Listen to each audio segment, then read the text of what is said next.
#1 record-breaking song, Womanizer, is hot. And we're finding out what these super seductive players that she's singing about are all about. Joining us now is Dick. And Dick says that he has no... I love that. Let me do it again. Joining us now is Dick. And Dick has no problem calling himself a womanizer and a chauvinist. I kind of like Ladies Man, too. That was good. You like Ladies Man. Sounds a lot classier, yeah. So you are a womanizer? I absolutely am. I have no problem leading women on. I have no problem lying to women. I have no problem faking commitment to get what I want out of them, because women have been doing that to guys for years. So you fake the commitment. So these guys do not fake the commitment. Ahmed and Sean do not fake the commitment at all. Well, the thing that we have to remember here is that anytime a guy acts like he's interested in talking to a woman, he's lying. He doesn't want to hear what you have to say. He doesn't want to hear about your dog and how it reminds you that it does people things too. He wants to get in your pants. So as far as I'm concerned, any kind of lie that's worse than that is fair game. Okay, so what do you think about Betsy? She's kind of still with Ahmed. Not kind of, is, after he's cheated.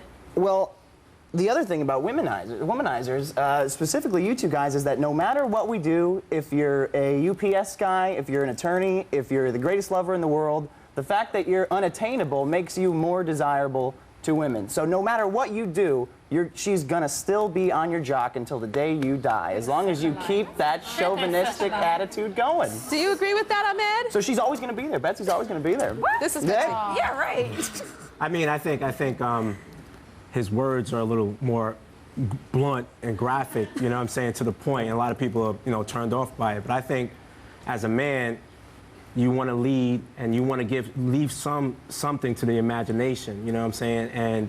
And that's what made her attracted to me in the first place. So I kind of agree with him, but not in the sense that, you know, she's on my, you know, there has to be some respect and guidance. I mean, see, he's a great liar. You know what? I bought every word of that. You know what I find so interesting? You have to pull back and get a wide shot right now. That your arm, okay, this is your woman, Betsy, but your arms are around 2 women, your ex and the new one. What is that? He gets the big, that's all it is. I find that interesting. It's like you're the king of the castle. Well, no, I mean, it's a crowded couch. I'm a big guy, so I had to put my arms I mean, I have to say, I think if a woman wants to be led on, I think women have intuition, normally. So I think if a woman wants to be led on and wants to believe the bull crap, it's because they want to. But the thing is that if you're strong and you know yourself and you know what you want, you can delegate what you want to do and what type of relationship you want to have. I think men treat you how you allow them to treat you. I agree. Yes. I agree with you on that. You know, and if you take the respect for yourself and you respect yourself enough and you want, that's why I feel like I wasn't womanized. I wanted what I wanted. I mean, I was younger back then. I can't say that I would necessarily do it now. And as far as what you're saying, you're really not that cute to be saying all that. Okay? To come up to me with your arrogance, you would get shot down so quick, let me tell you. Getting shot down is part of the game. Buddy, you had like a 1 in 20 average at that bar. That's a good-ass average. That's good, and that's something we gotta live with. You know what, guys like you that normally come up to me, I think you have something like itchy down there. That's what I think. We'll be right back. We're back with the Womanizers. I gotta ask you guys about marriage. Ahmed, do you think you'd ever get married? Or married to Betsy? I think it's too early to determine that. We're still getting to learn one another, but I don't rule it out. When I was younger, you couldn't catch me. I heard that you think that men are not created to bond with one woman, though. They're not. I don't think as human beings we're meant to stay with one another. I mean, look, you turn on the news and, you know, cheating and people that are married, it's an ongoing thing, you know. And if you could put a camera on somebody's shoulder, you know what I'm saying? You will learn a lot, you know? I mean, everybody in the audience is sucking their teeth. Oh, my man, he don't cheat on me, blah, blah, blah. That's the best cheater when he got you convinced, you know what I'm saying? And you all comfortable, you know what I'm saying? That's the man right there. Betsy, do you ever want to marry him? You don't want to marry him. Marriage. You're not into marriage either, so y'all are just perfect for each other.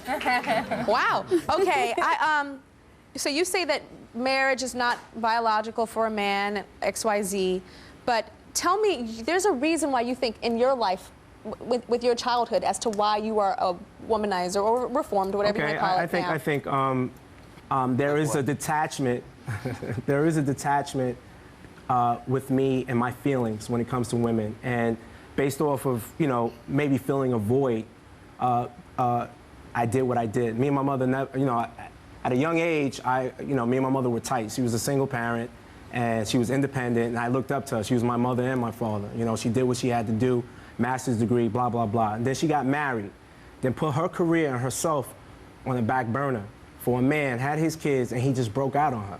So misery loves company, and I didn't like that, and I was neglected in the situation. So ever since then, I was just like, you know what?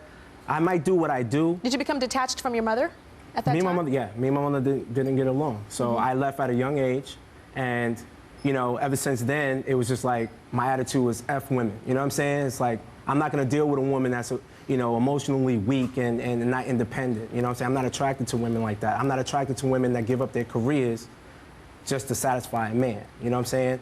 It sounds funny, but it is what it is. If you had a different childhood, do you think you'd be a different man? I think so. I think all my friends that are cool with their mothers and respect their moms have a different outlook when it comes to dealing with women. So I have to disagree with that. Me too, actually.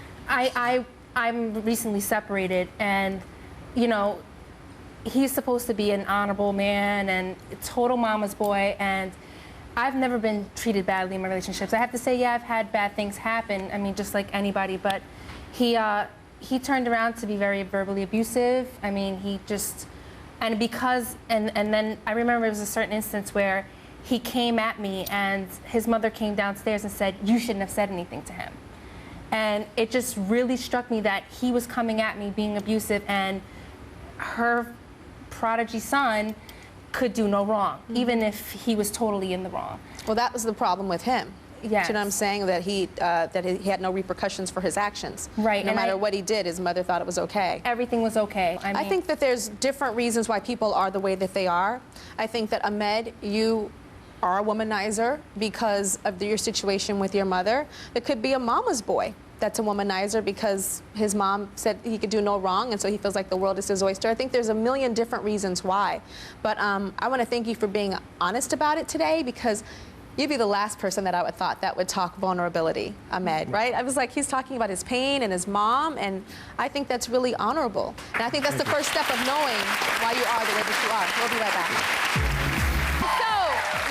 A copy of his book, Why Hasn't He Called, for everybody in the audience. That will really help. Won't that book help? You're sitting there waiting by the phone. You're like, why hasn't he called me? You can read that book and find out why, and maybe change a little couple things so that he would call you. He will call you. Now, could the next guy you meet be a total ladies' man? Well, there's only one way to find out if he's a womanizer, and it's not listening to Britney's song, because we already know all about that already, don't we? All right. Go to TyraShow.com and take our quiz to see if that fine man that is hitting on you and saying all kind of things ain't nothing but a womanizer in disguise, okay? Gonna take the test? Yeah? Yeah. All right, we'll see you later.